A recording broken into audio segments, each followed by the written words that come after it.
Hi guys. Hi guys, welcome back to my new another vlog.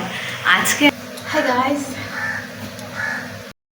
Hi guys welcome back to my new another first blog. আজ আমি প্রথম বড় blog shoot করছি। ভেবেছিলাম ব্লগটা আরও আগে থেকে শুরু করব, কিন্তু হয়ে ওঠেনি, তাই আমি এখন যে অবস্থায় আছি সেখান থেকেই স্টার্ট করলাম। তো আমি আছি এখন রান্না করছি।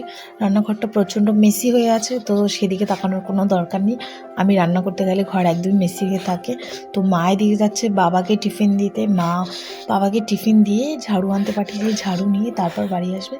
আর আমি আজকে একটা নতুন রেসিপি ট্রাই করছি। আমার মাথায় এসেছে সেটা দিয়েই কিছু একটা বানাবো। তো মাছের ডিম দিয়ে একটা নতুন কিছু বানানোর চেষ্টা করছি। এদিকে ডিমটা ছোটো ছোটো করে কেটে নিয়েছি আর মাছ ভাজা বসিয়ে দিয়েছি। এদিকে মাছগুলো ভালো করে, ছানাটা এখন বাড়িতে নেই, ও গেছে ওর মা বাড়ি, তাই মনের আনন্দে রান্না করছি। এদিকে মশলাটাও বেজে নেবো, কিন্তু মশলা বাড়তে বাড়লেই তো হয়ে গেল একটা বড় কাণ্ড। এদিকে আমাদের গ্যাসও শেষ হয়ে গেছে আর ঘরে কোনো ভরা সিলিন্ডারও নেই। প্রচণ্ড টেনশন হচ্ছিল, রান্না অর্ধেক হয়েছে আর হয়নি।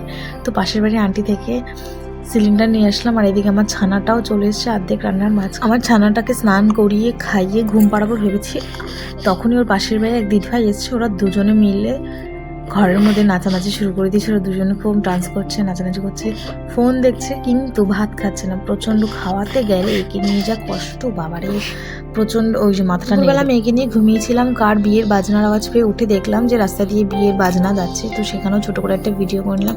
মেয়ে ঘুম থেকে উঠে গেছে, মেয়েকেও ঝুড়ি ভাজা দিচ্ছিলাম আর আমিও খাচ্ছিলাম আর ওর সাথে কার্টুন। বিকেলে মেয়ের বাবা বাড়ি এসছে অফিস থেকে। মেয়ে এখন বাবাকে ছাড়বে না। বাবা বাথরুম গেছে স্নান করার জন্য। দরজা পেটাপেটি কি কাণ্ড শুরু করে দিয়েছে, কান্না জুড়ে দিয়েছে, লিটারেলি ভীষণ কান্না করছে।